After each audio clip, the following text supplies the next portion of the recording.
Hello दोस्तों, नमस्कार। चलिए विभिन्न परीक्षाओं से जुड़े हुए जो महत्वपूर्ण प्रश्न है उन प्रश्नों को एक करके देखते हैं। ये सभी प्रश्न जनरल कंपटीशन से जुड़े हुए सभी एग्जाम के लिए महत्वपूर्ण है। तो चलिए पहला प्रश्न देखते हैं। पहला प्रश्न है, शकों के बाद भारत में आने वाली जाति थी।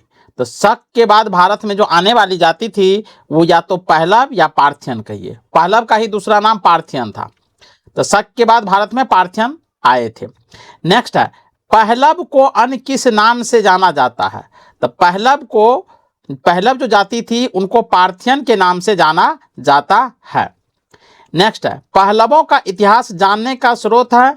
तो पहलवों के इतिहास जानने का स्रोत है सिक्के व शिलालेख, यानी उनके सिक्के और शिलालेख के बारे में जब अध्ययन करेंगे तो उससे पहलव वंश जो थे उनके इतिहास को जानने का अनुभव प्राप्त होगा। नेक्स्ट है, पहलव कहाँ के मूल निवासी थे। तो पहलव जो थे ये ईरान के मूल निवासी थे। नेक्स्ट है, भारत में पार्थियन साम्राज्य का अंत किस विदेशी जाति के आक्रमण से हुआ था। यानी भारत में जो पहलव या पार्थियन वंश था उनका अंत जो हुआ था कौन विदेशी जाति का आक्रमण हुआ था, तब हुआ था। तो कुषाण वंश का जब आक्रमण होता है तो पार्थियन जाति का वंश का अंत हो जाता है। नेक्स्ट है, कुषाण वंश के संस्थापक कौन थे। तो कुजुल कैडफिसेस, बहुत इंपॉर्टेंट प्रश्न है। कुजुल कैडफिसेस जो थे वो कुषाण वंश के संस्थापक थे। नेक्स्ट है, कुजुल कैडफिसेस की महत्वपूर्ण विजय थी। तो कुजुल कैडफिसेस की महत्वपूर्ण जो विजय थी वो अफगानिस्तान की विजय थी। नेक्स्ट है, सम्राट कनिष्क की प्रथम विजय थी। सम्राट कनिष्क जो थे उसकी जो पहली विजय थी वो कश्मीर की विजय थी। कश्मीर की विजय थी। नेक्स्ट है, कनिष्क को बौद्ध धर्म में किसने दीक्षित किया। तो कनिष्क को बौद्ध धर्म में जो दीक्षित किया था वह असभ घोष थे, जो कनिष्क को बौद्ध धर्म में दीक्षित किया था। नेक्स्ट है, नागा अर्जुन ने अपनी किस पुस्तक में सापेक्षता का सिद्धांत प्रस्तुत किया है। तो नागा अर्जुन ने अपनी किस पुस्तक में सापेक्षता का सिद्धांत प्रस्तुत किया है। तो वह है माध्यमिक सूत्र में प्रस्तुत किया है। नेक्स्ट है, कनिष्क प्रथम के शासनकाल में कला के क्षेत्र में किन दो शैलियों का विकास हुआ था। तो कनिष्क प्रथम के शासनकाल में कला के क्षेत्र में दो शैली थे, जैसे गंधार कला और मथुरा कला का विकास हुआ था। नेक्स्ट है, गंधार कला का मुख्य केंद्र कहाँ था। तो गंधार कला का जो मुख्य केंद्र था ये पेशावर था, और पेशावर कहाँ है, ये पाकिस्तान में है। नेक्स्ट है, बुद्ध चरित्र की रचनाकार कौन है।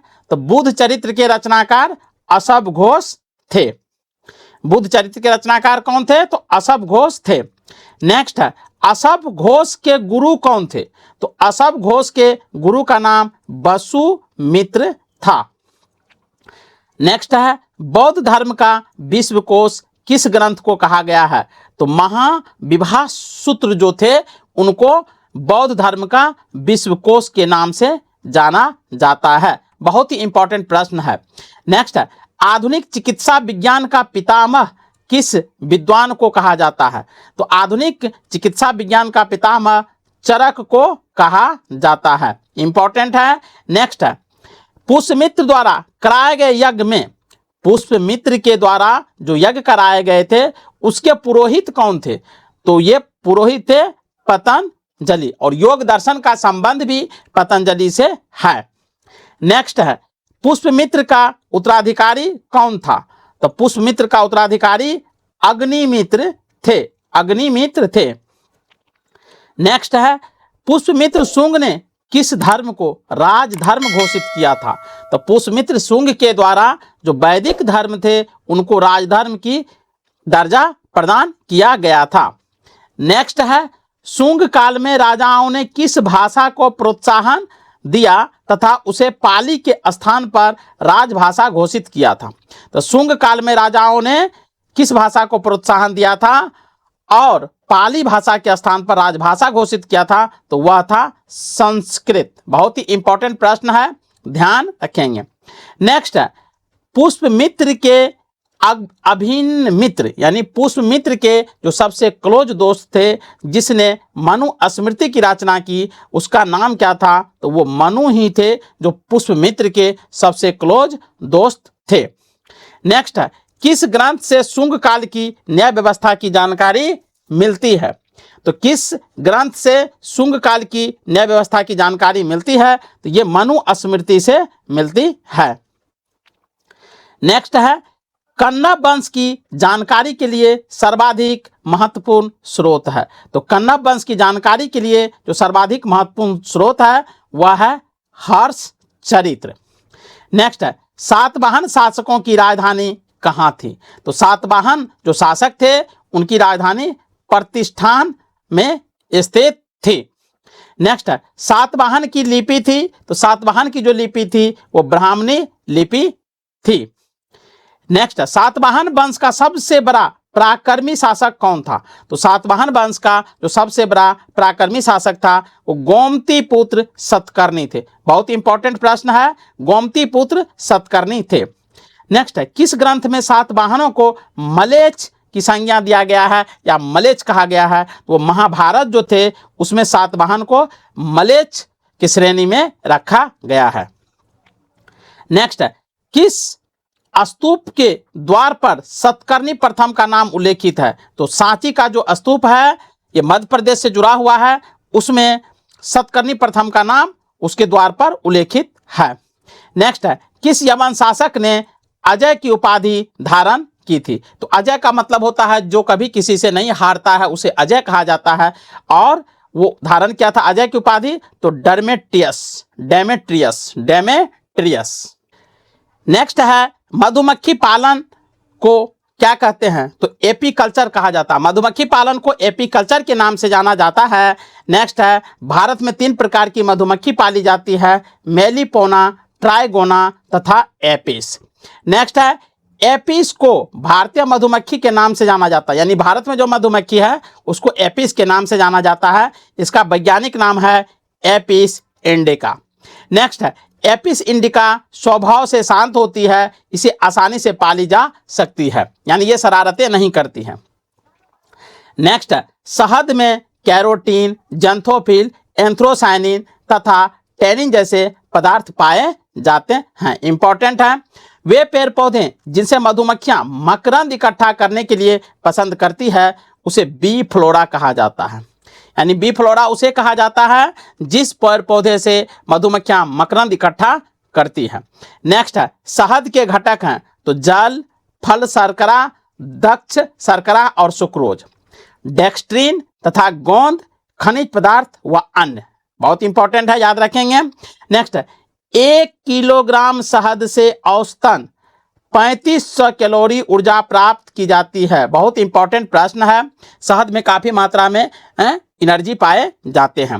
नेक्स्ट है, मधुमक्खियों को सामाजिक कार्य के आधार पर 3 वर्गों में बांटा गया है। एक है रानी मधुमक्खी, दूसरा है नर मधुमक्खी और नेक्स्ट है श्रमिक मधुमक्खी। रानी मधुमक्खी जो होता है ये सिर्फ बच्चे देने का काम करता है और नर मधुमक्खी जो होता है ये रानी मधुमक्खी के साथ फिजिकल रिलेशन बनाता है ताकि बच्चे पैदा किया जा सके, और नर मधुमक्खी का बस इतना ही काम होता है, फिजिकल रिलेशन एक बार बनाने के बाद वो खुद मर जाते हैं। और श्रमिक मधुमक्खी जो होता है ये क्या करते हैं, तो ये रानी मधुमक्खी जो कहीं जाते हैं या कहीं रहते हैं तो उनकी सुरक्षा प्रदान करना उनका मेन काम है। नेक्स्ट है, मधुमक्खियों के एक छाता में एक रानी से 1000 नर तथा 20 से 80,000 श्रमिक मधुमक्खियां रहती हैं। यानी मधुमक्खी का जो एक छाता होता है उसमें एक ही रानी एक रानी से और 2000 नर मधुमक्खी रहता है, जबकि 20 से लेकर 80,000 श्रमिक मधुमक्खियां रहती हैं। यानी एक छाता में सिर्फ एक ही रानी मधुमक्खी रहती है।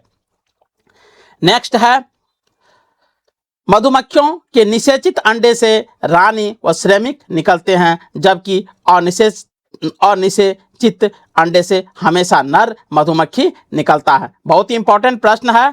मधुमक्खी से मधुमक्खियों के निषेचित अंडे जो होते हैं, फर्टिलाइज जो एग होते हैं, उसे रानी व श्रमिक मधुमक्खी निकलते हैं, जबकि अनफर्टिलाइज जो एग होते हैं उसे हमेशा नर मधुमक्खी निकलता है। नर मधुमक्खी का मुख्य कार्य रानी मधुमक्खियों के साथ मैथुन करना है। जैसा कि हमने पहले बताया था कि नर मधुमक्खी का मुख्य कार्य होता है रानी मधुमक्खी के साथ फिजिकल रिलेशन बनाना।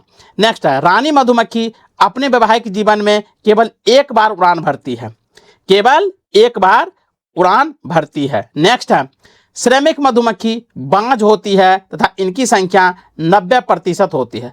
श्रमिक मधुमक्खी जो होते हैं ये बच्चे नहीं देते हैं, इसलिए इसमें बांझपन होता है। नेक्स्ट है, मधुमक्खियों की प्रमुख नस्लें हैं सारंग, मूंगा, खेरा, छोटी, भूनगा। नेक्स्ट है, सारंग अधिक मात्रा में शहद देती है। मधुमक्खी के डंक में फॉर्मिक अम्ल पाया जाता है। इंपॉर्टेंट है, मधुमक्खी के डंक में फॉर्मिक अम्ल पाया जाता है और जब मधुमक्खी मानव को काटता है तो वही फॉर्मिक अम्ल अपने एंटीना के माध्यम से मानव के शरीर में इंजेक्ट कर देता है, जिससे बहुत बड़ी जलन महसूस होती है। इनका प्रयोग बारूदी सुरंगों का पता लगाने में करते हैं, यानी मधुमक्खियों का जो प्रयोग है बारूदी सुरंग जो कहाँ लगाए जाते हैं उनका भी पता लगाने में किया जाता है। तो चलिए मिलते हैं नेक्स्ट वीडियो के साथ, तब तक के लिए जय हिंद।